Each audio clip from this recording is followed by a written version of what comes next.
তুর্কি ফরেন মিনিস্টারের বাংলাদেশ সফর এবং সামরিক শিল্পে যৌথ বিনিয়োগ বিশ্লেষণ। তুর্কি পররাষ্ট্রমন্ত্রী কাভুসোগলু সম্প্রতি দুদিনের সফরে বাংলাদেশে এসেছেন। বাংলাদেশের জন্য এই সফরটি খুবই গুরুত্বপূর্ণ একটি সফর।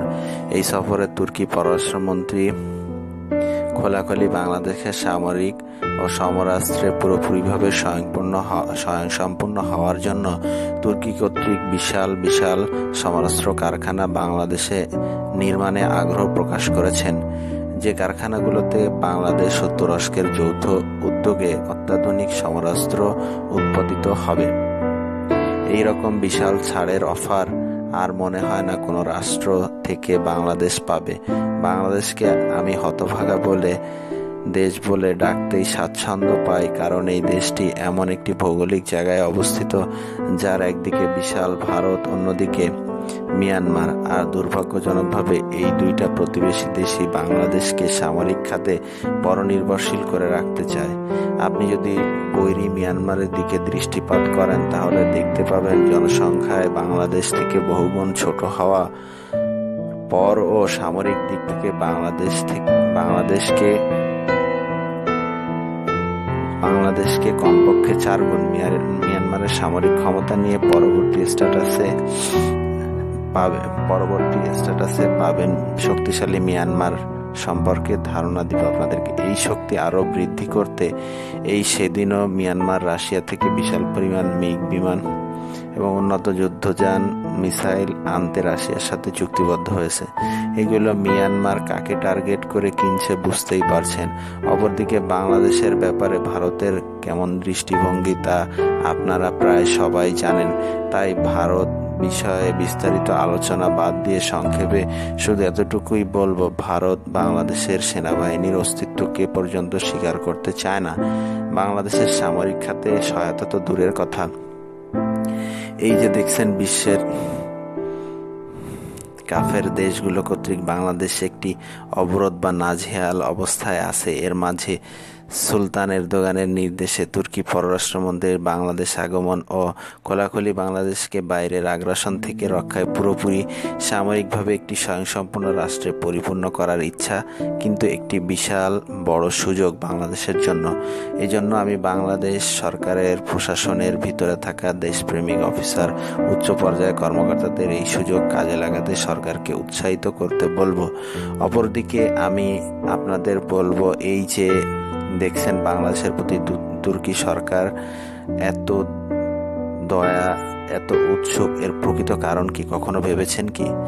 আসলে সত্যি কথা বলতে কি, বিশ্বের প্রত্যেকটা দেশই জাতিসংঘ স্বীকৃত সবগুলো দেশের একটি করে প্রধান দূতাবাস থাকে। এই দূতাবাসে নিযুক্ত রাষ্ট্রদূতগণ বেশি দেশি গোয়েন্দাদের কাজ হলো নিয়মিত যে দেশে তারা নিযুক্ত ওই দেশের জনগণ এবং তাদের দেশ সম্পর্কে কতটুকু নেগেটিভ বা কতটুকু পজিটিভ ধারণা বা সমর্থন করে তা বিশ্লেষণ করা ও তার রিপোর্ট নিয়মিত তার রাষ্ট্রপ্রধানের কাছে পেশ করা।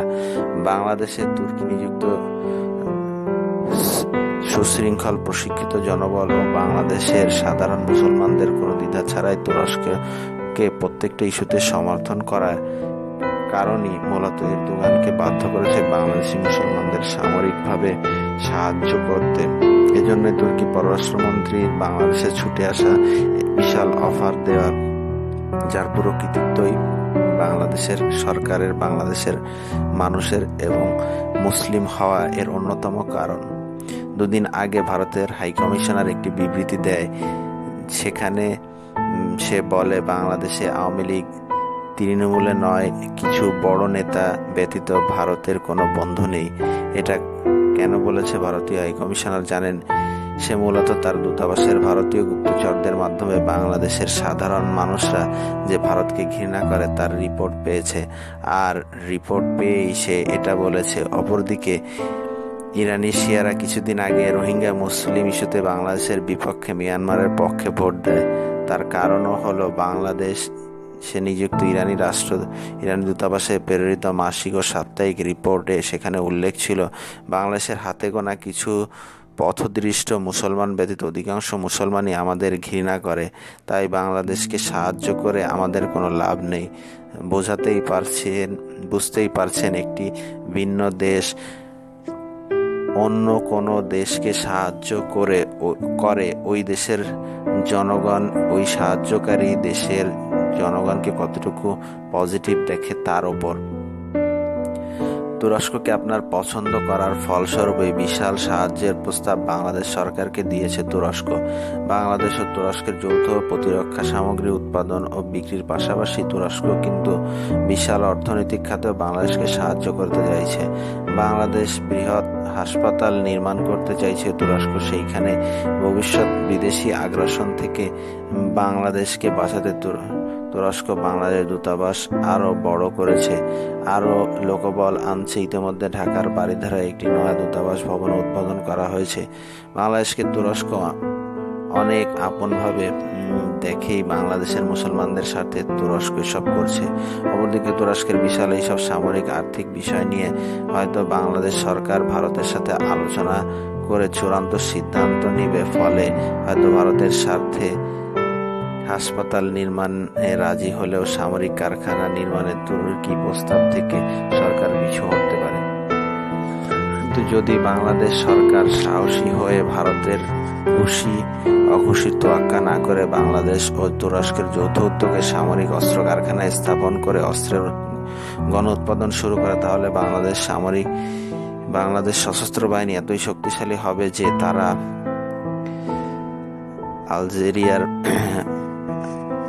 মতো একাই ভারত আর মিয়ানমারকে মোকাবেলা করতে পারবে, এমনকি আত্মরক্ষা করতে পারবে। বাংলাদেশ সরকারের সদিচ্ছা থাকলে পারস্পরিক বাণিজ্য 1 বিলিয়ন থেকে বছরে 10 বিলিয়নে নেওয়া সম্ভব। আর এই জন্য শর্ত একটাই, সরকারকে কারো অখুশি তোয়াক্কা করা যাবে না। আমি আমার পুরাতন স্ট্যাটাসগুলো মুসলমানদের বলতাম, ইরানি শিয়াদের ফালতু মিসাইল নিয়ে অস্ত্র নিয়ে আপনাদের উৎসাহিত হওয়ার কোনো কারণ নেই, কারণ এরা সারা বিশ্বের শিয়াদের সশস্ত্র করার কাজে এগুলো ব্যবহার ছাড়া মুসলিম বিশ্বকে সশস্ত্র করতে এগুলো ব্যবহার করা যাবে না। একমাত্র কোরআন সুন্নাহ মানা মুসলিম কোনো দেশ মিসাইল অত্যাধুনিক অস্ত্রের মালিক হলেই কেবল আপনারা মুসলিমরা ওই দেশ থেকে সাহায্য পাবেন, যার জ্বলন্ত প্রমাণ বর্তমান তুরস্ক একটি মুসলিম দেশ বলে দুর্বল বাংলাদেশকে সবল করতে এগিয়ে এসেছে। তাই আমি বাংলাদেশের সর্বোচ্চ নীতি নির্ধারণকারী কর্মকর্তাদের বলবো, দেশকে ভালোবেসে এবং দেশের সকল শ্রেণীর মানুষের স্বার্থের দিকে চেয়ে হলেও সামরিক ও অন্যান্য খাতে তুরস্কের সাথে সর্বোচ্চ সম্পর্কে আপনারা আবদ্ধ হন এবং দেশকে সামরিক দিক দিয়ে স্বয়ংসম্পূর্ণ করুন, যাতে আগামী প্রজন্ম যে কোনো আগ্রাসন মোকাবেলা করে মাতৃভূমিকে নিরাপদ রাখতে পারে। ধন্যবাদ সবাইকে। আপনাদের যদি এই ভিডিওটা ভালো লেগে থাকে তাহলে এই ভিডিওটাকে লাইক করুন, বন্ধুদের সাথে শেয়ার করুন এবং এই টপিকটি সম্পর্কে আপনাদের কি মতামত সেটা নিচের কমেন্ট বক্সে কমেন্ট করে জানান এবং এই ভিডিওটা আপনাদের কেমন লাগলো সেটাও নিচের কমেন্ট বক্সে কমেন্ট করে জানান। তো আজকে এই ভিডিওতে এই পর্যন্তই, দেখা হবে পরের ভিডিওতে।